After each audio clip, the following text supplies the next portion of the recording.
Again to the class style. I'm Sharon, your host for today. Class is hosting another useful DIY challenge, and it's the Sew Your Stash collaboration along with some lovely ladies.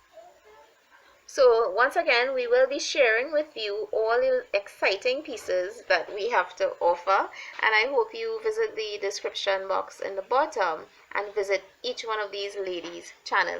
A whole lot of lovely ladies are on board, and thank you to my lovely friend MomDas for doing this Sew Your Stash collaboration. Lovely channel with DIYs, handmade, decor, sew, and budget.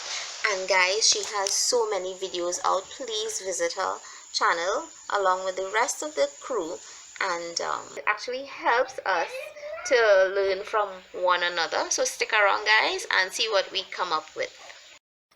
So guys, these are some pics of Maltese Cross, and you find them in a lot of crochets, wooden plaques made for gift givings, or just to have a name print on it. It's used on fabric also.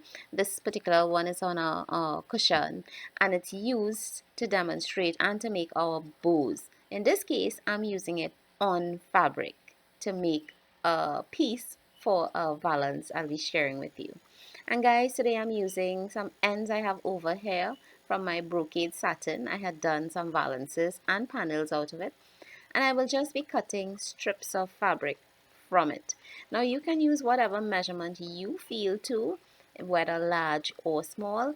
The dimensions are 8.5 by 15 inches. You can change this measurement if you choose to, and seam allowances are already included.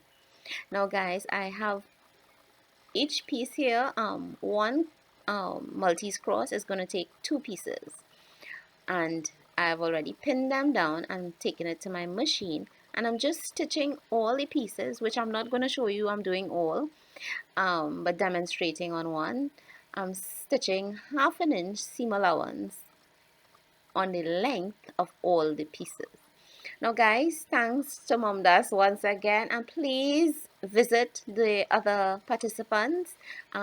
Lovely ladies, gosh, I love them so much. Visit their channel, open the seam flat and take it to your iron and press it. And guys, please do subscribe to their channels and become friends and family of all of us. Turn it over on the right side and press again. So I'm just jumping into everything, guys.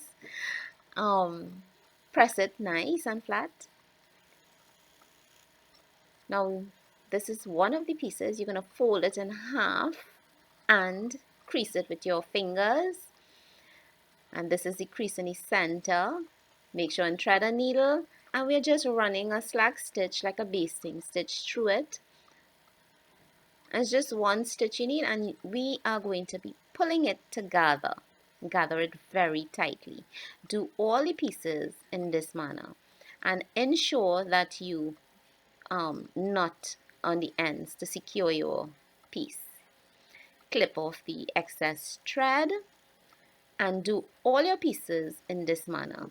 Now on one raw edge, you could just gonna fold in just like a 1/4 inch to a 1/2 inch on one edge, and you can press it if your fabric is troublesome, and insert the raw edge of the other piece into the opening, and again we are going to run a stitch, slack stitch, a basting stitch, pull together. Now this is done separately.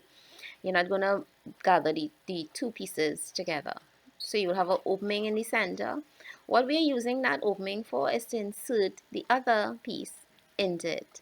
Now, if you choose to, when we get to the gluing point, you can glue one piece alone first onto itself, and then when you put it through, do the other section.